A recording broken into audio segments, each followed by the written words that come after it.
Do you think flirting is cheating? My wife showed a clear interest in her colleague, and it started to bother me. I am not a tyrant. I have never offended my wife. But when she did not invite me to her company's party, it caused me a lot of questions, and I decided to follow her and witness the split of my marriage. As the youngest of 3 boys in my family, I grew up in the shadow of my older brothers who took after my dad while I inherited traits from my mom.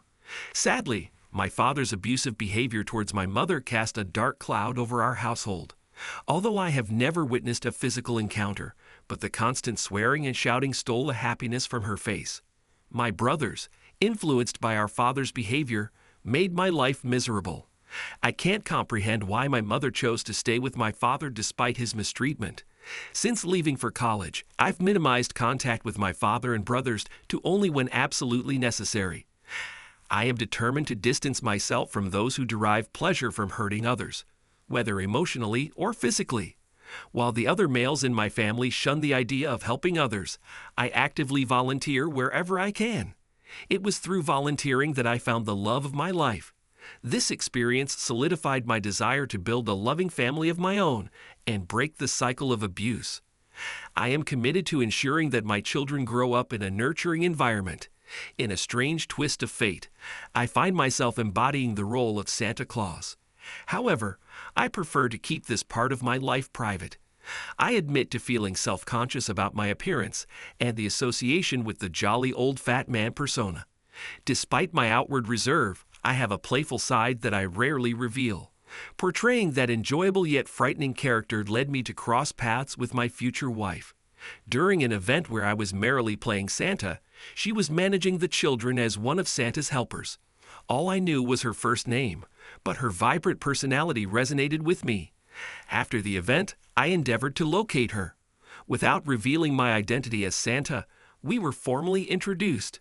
Initially hesitant to go on a date, Cassie agreed when her friend suggested a double date, giving me an opportunity. Employing charm and portraying a slightly wealthier persona than reality, our romance began to blossom. Following another double date, we transitioned to single dating. Cassie wasn't in a rush to settle down, but I remained patient. After 6 months, we mutually decided to commit exclusively. A year later, we exchanged vows.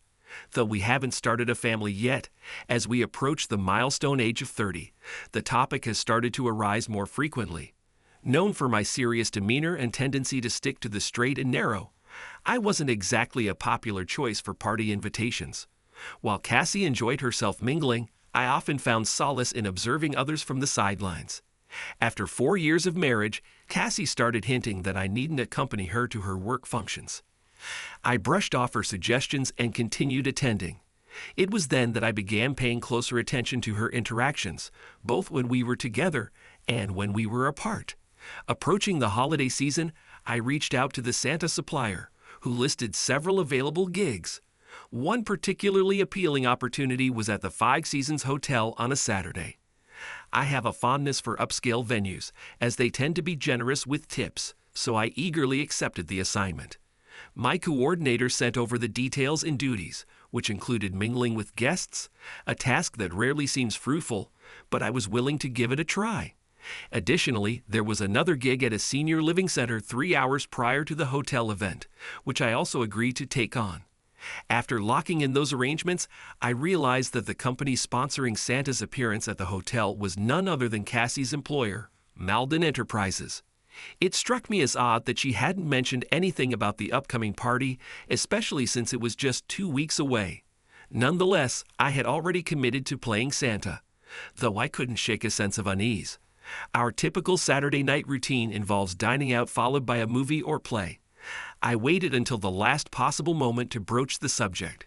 It was Thursday night, the week of her party. "Cassie, how about dinner and a movie tomorrow night? I have a project to attend to on Saturday afternoon and evening.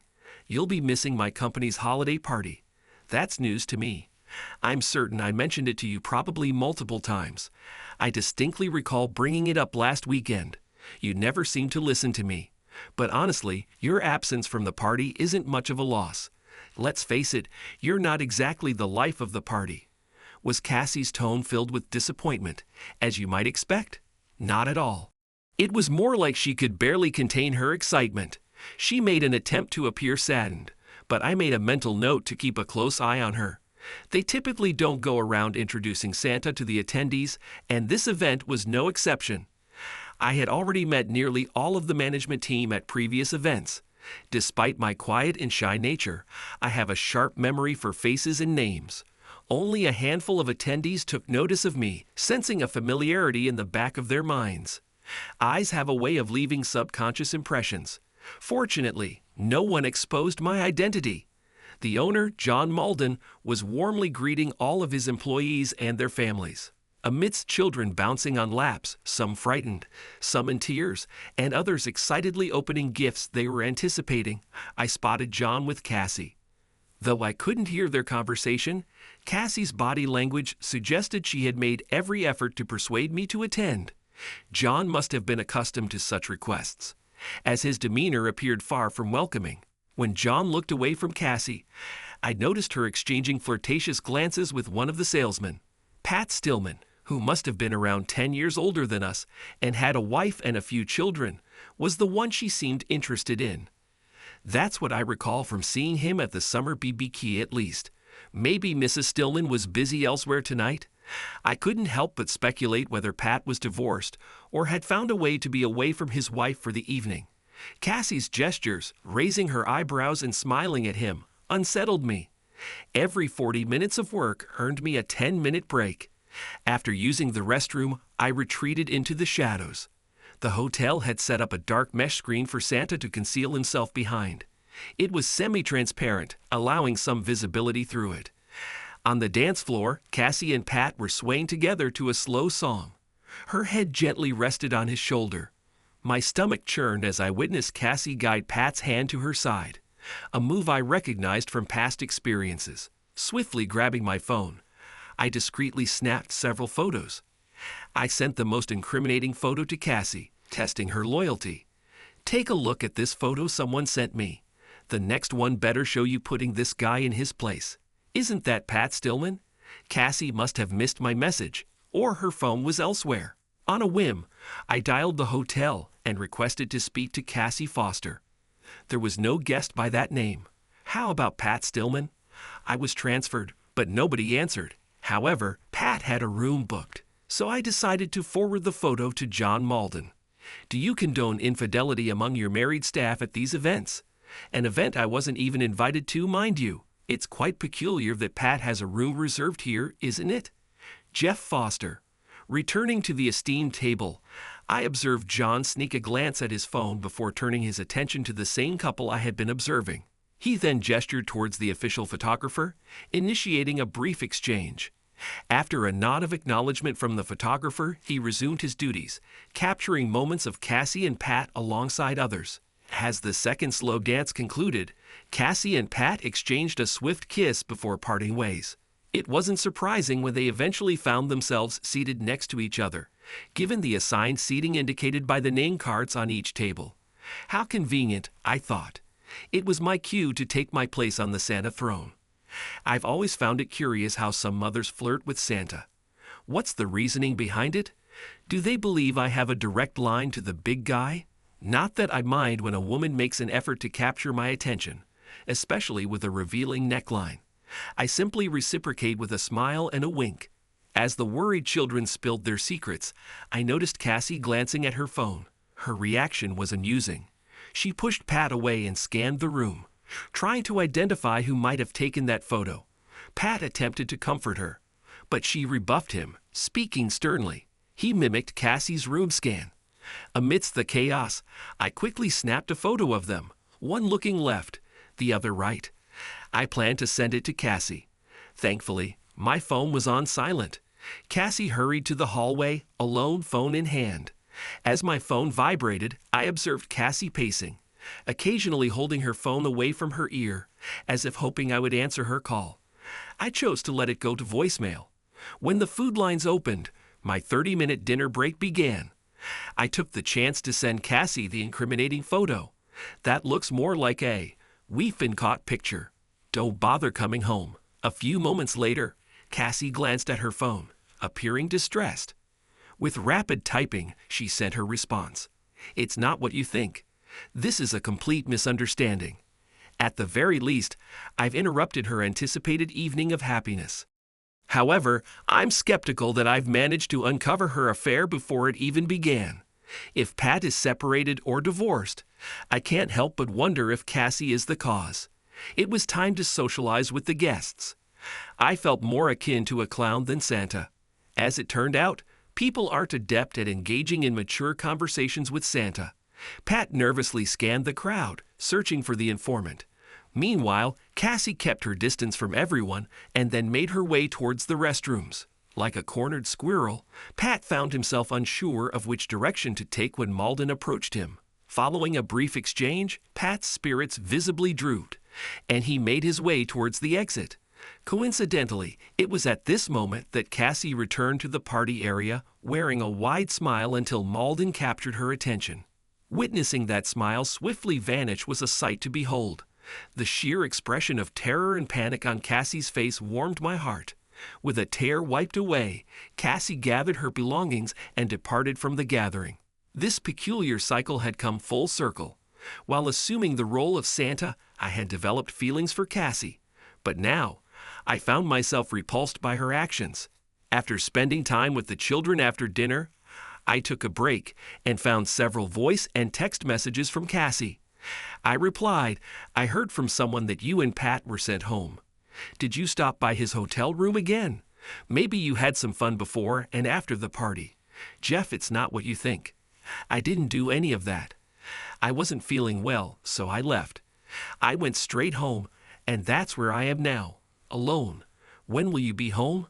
I told you not to come home. Looks like I'll be getting a room for the night. You disgust me. Jeff, please don't say that. Come home. Let me explain so you understand. There's nothing to understand. You were wearing an outfit I'd never seen before, and you let him touch you. I bet you two had plans. No wonder you didn't want me there. Where were his wife and children? They're getting a divorce, so you're helping to destroy their house too.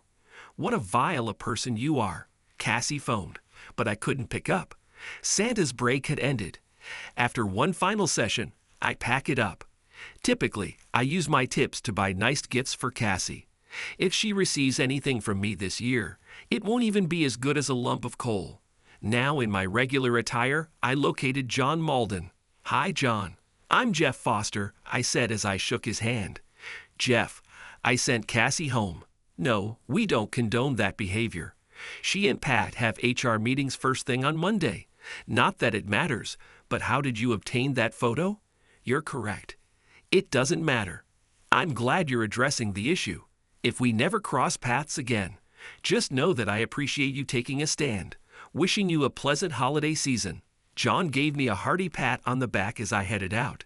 It must be draining to serve as a father figure to a group of troublemakers. Switching off my phone, I located a budget motel by the highway. I felt drained, more emotionally than physically. After a lengthy, steamy shower, the weight of my circumstances sank in. I won't admit to shedding tears as I drifted off to sleep, but I won't necessarily deny it either. Even without setting an alarm, I woke up at my usual time. How does your body manage that? Whether I liked it or not, I knew I had to head home sooner or later. If I had a choice, I'd prefer it to be later. When I powered on my phone, I saw the expected barrage of missed calls and texts from Cassie. Instead of returning her call, I reached out to my Santa hotline to inquire if they needed any last-minute Santas. It turned out that the Santa scheduled for the Children's Hospital had been arrested for DUI on Saturday night. Without hesitation, I agreed to step in. This marked my first experience performing at a hospital. I doubt I'll ever decline another opportunity like it. Despite their illnesses, the kids were incredibly authentic. Their hugs radiated with optimism. Whenever a parent was present, regardless of gender, I often received a heartfelt, bone-crushing embrace. Some of the nurses were excessively friendly, which I found comforting. The woman I loved had shattered my heart, and I craved some form of reassurance. Julie, a nurse of similar age, accompanied me during the lunch break. We walked briskly, side by side. We can go to the nurses' lounge as long as you behave. I'll have no trouble distinguishing between the naughty and the nice. Oh, really? Which category do I belong to? Definitely the nice. Julie's smile was disarmingly charming. Good answer. What would you like to drink? Did you bring any food? I'm standing in for a sick Santa, so I didn't come prepared. Water will do. The hospital covers your meal. Just let me know what you want, and it'll be here in 10 minutes or less. After Julie placed my lunch order, she pulled up a chair nearby. I had removed my white gloves and red cap. I can tell by your hands that you're likely around 30 years old. You have a ring tan. Still married to Mrs. Claus. Probably not for much longer, I replied, feeling closed off. Sorry, didn't mean to upset you. Don't apologize. It's my issue, not yours. No rings or tans for you. Hard to believe someone as attractive as you is single. You're such a smooth talker, aren't you? I focused on my studies and didn't want a relationship to interfere with my career. I've only been out of nursing school for 18 months. Things are settling down now, so I might start looking for dates more actively. With your smile, you won't stay single for long, I said, prompting another of her lovely smiles. My food arrived, accompanied by an apple for Julie. We continued chatting until my break ended. Julie stayed close, guiding me from room to room. When it was time to leave, Julie waited for me to change and then accompanied me to my car. I hope we meet again, Santa, unless you want to share your real name. Jeff Foster. I truly enjoyed spending time with you today, Julie. Your smile is exactly what I needed. You were amazing today, Jeff. Children and animals have a knack for sensing goodness, and these kids really warmed up to you. Take care, sweetheart, she said as she turned and headed back to the hospital. As I settled into the driver's seat, I lingered there for a while. Starting my car, I felt certain about my future.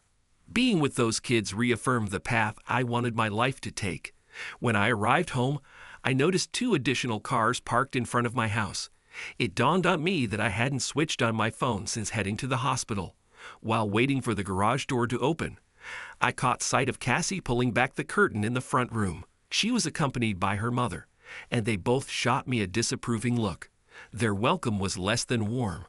Well, look who's decided to show up, remarked my mother-in-law, her tone tinged with hostility. I chose to ignore her. I was really worried about you, Cassie said, her concern evident. Little boy had to go and hide, quipped my brother-in-law. Only my father-in-law approached the situation with some semblance of civility. Would you care to explain why you disappeared, Jeff? Looking directly at Cassie, I addressed her. I assume Cassie gave you the sanitized version. Did you forget to mention to your family that you've started seeing someone new? I didn't get an invitation to her holiday party, but there's a picture everywhere of Cassie smiling broadly and having fun with some guy who's also married. My mother-in-law exclaimed, "Nonsense." I refused to believe it. Nevertheless, I'm relieved you're all present. It prevents any misinterpretation. I'm filing for divorce from Cassie.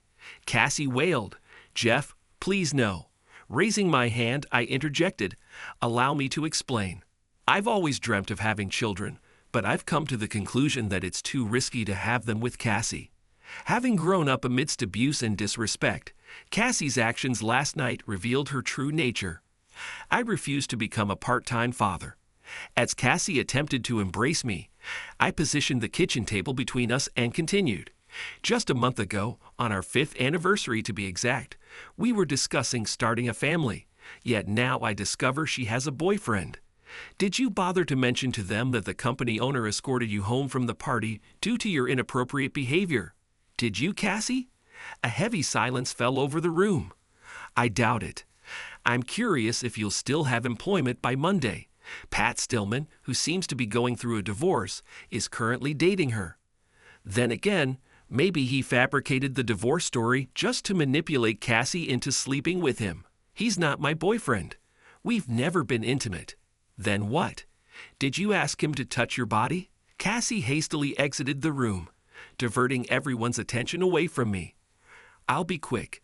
I just need a change of clothes for a few days. Then you can resume your criticism of Jeff. Son, perhaps therapy could help. Sir, in case you missed it, I want a family, but I won't jeopardize their future with someone like Cassie. Therapy won't change that. As I headed towards my bedroom, I could hear heated arguments in hushed tones. The bathroom door was shut.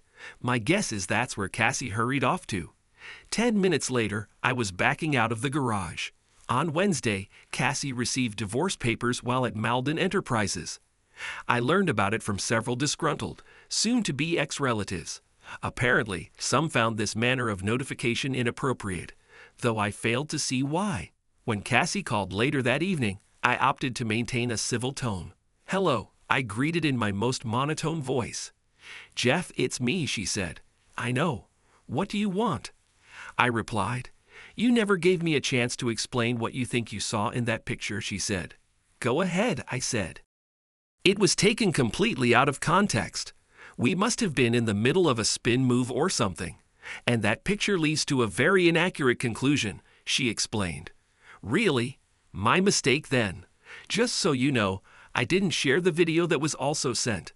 Let me play that again to see if your story holds water." The sole image replaying incessantly in my mind was the video.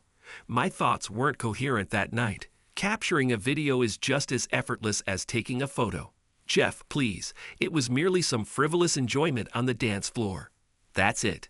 And does fabricating the truth improve matters? It's akin to euthanizing a horse with a broken leg. You don't do that to hasten recovery. You've extinguished our future. I won't embark on the journey of raising children only for you to depart with a paramour. Demanding alimony and child support or relationship is over. Grant me an opportunity, and you'll be glad you did. You couldn't remain loyal for 5 years, and now I'm expected to trust you'll manage 20 just because you've had an epiphany. I'm sorry. It's time for me to move on. Call me superficial. Call me a quitter. But the most fitting term is to call me departed. I'll contest the divorce, Jeff. Good for you. Hopefully you'll come to your senses before tying the knot again, were my parting remarks. If Cassie followed through with her threat to contest the divorce, it would only result in unnecessary expenses for everyone involved.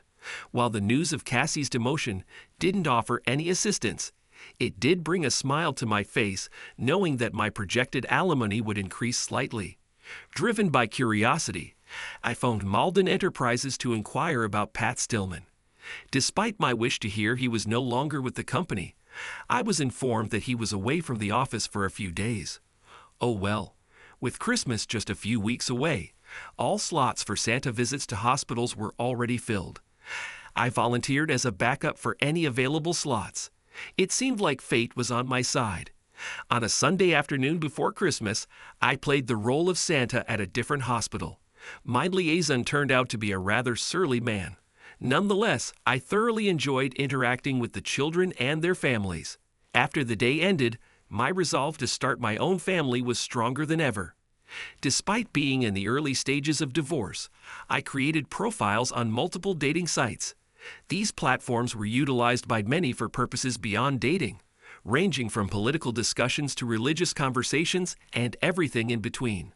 Sorting through the influx of messages, I discovered a few individuals interested in engaging in online chats. However, I suddenly hesitated.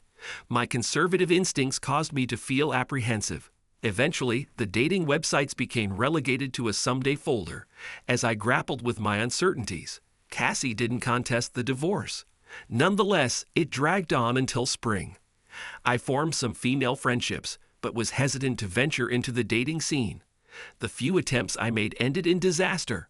Recovering from a failed marriage takes time.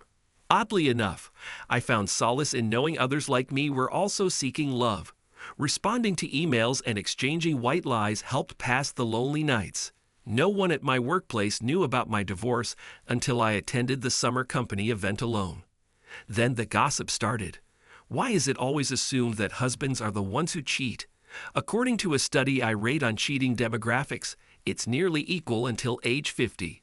After that, men tend to stray more frequently, often citing ego-boosting reasons. Regardless, I did manage to go on a few dates. In late August, a maintenance worker's ladder fell on me while I was waiting in line at the cafeteria. Why he was on that ladder during peak hours is beyond me. What concerned me was the ugly, bloody gash near my ankle. A colleague drove me to the emergency room at Good Sam. Sitting in my secluded corner behind the curtains, I thought I recognized a voice. As the rustle of the curtains reached my ears, my heart skipped a beat. Well, look who's here. It's you. Santa took a tumble, huh? Reindeer giving you a hard time, Jeff? Kids found out about your past? Is that why you're here, Julie? Yeah, you got me. They pushed me to leave and take that higher-paying job with better benefits. What's the story behind that cut? Looks like it needs some stitches. The maintenance guy knocked his ladder over, right onto me. I notice your wedding rings are missing. Divorced? Since April. Still no rings, huh? Do you take them off for work? Maybe I should invite you to dinner and you can fill me in. Maybe you should. When was your last tetanus shot? Let me think. How about I have no idea?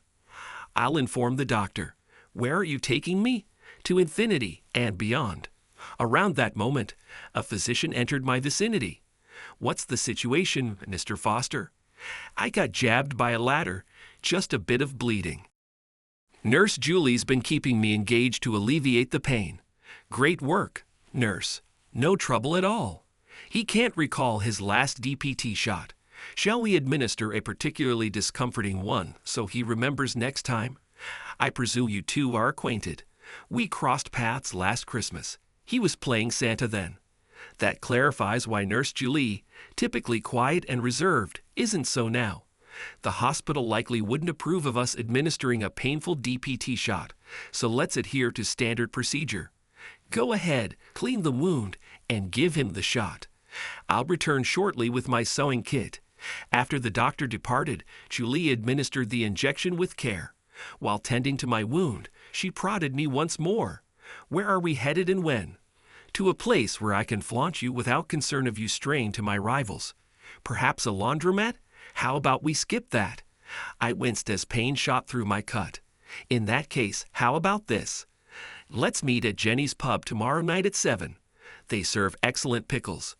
Are you leaving me to drive myself there? Well, I don't have your phone number or address. It's a date, I replied, my guard softened by her smile. When the doctor returned, I received a few stitches within 10 minutes. Julie's departing words carried a mischievous grind. Don't keep me waiting or your worst competition fears might just come true. I reached Jenny's Pub at 6 p.m. Honestly, I hadn't felt this excited about a date since my breakup. My heart leaped when a guy held the door for Julie. Despite his invitation, she declined and scanned the room. She had dressed to impress, unlike me. I stood and waved at her. Her smile calmed my nervous heart. Busy place? I remarked. Well, I did say I wanted to show you off. Seems like it didn't take long for someone to catch your eye. But I suppose you're used to that. What can I get you to drink? White wine. Looks like you've been here a while. Yeah, I couldn't afford to be late. Or so I was told. Wow, a guy who listens. The noise level was tolerable, so we had a pleasant conversation over dinner and drinks. When we grew tired of sitting, I suggested, how about a movie or dancing? Not really my thing. I'd rather get to know you better and learn about your past. There's a quiet little coffee shop near my place. I'll text you the address. What's your phone number? After sharing kisses on the cheek outside the restaurant, I checked the location of the coffee shop on maps. Fortunately, I didn't encounter any issues finding it. Julie got there just before me, indicating she knows the best parking spots. We spent another delightful 2 hours together. Despite being 3 years younger, she desires to have children and a career, although she acknowledges the need to prioritize raising kids in the early years. Julie is as reserved as I am, but once she opens up, she reveals a delightfully quirky sense of humor.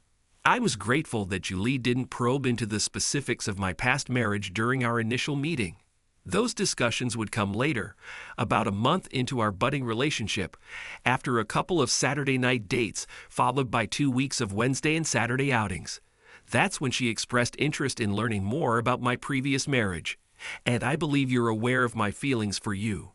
But before we deepen our relationship, I need to understand what led to the end of your previous marriage. Julie, I genuinely care about you.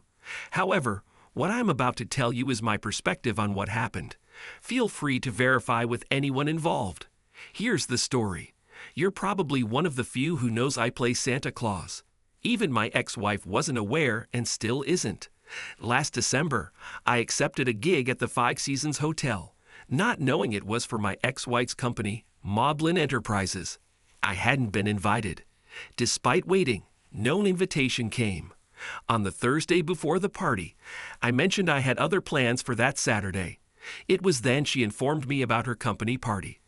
I opted not to attend. It does raise some red flags. Exactly. So while portraying Santa, I observed her interacting closely with a salesman who had a room booked at the hotel. During my break, I witnessed them getting too cozy on the dance floor. They were embracing during a slow song, and I saw him touch her inappropriately. I managed to capture a photo discreetly.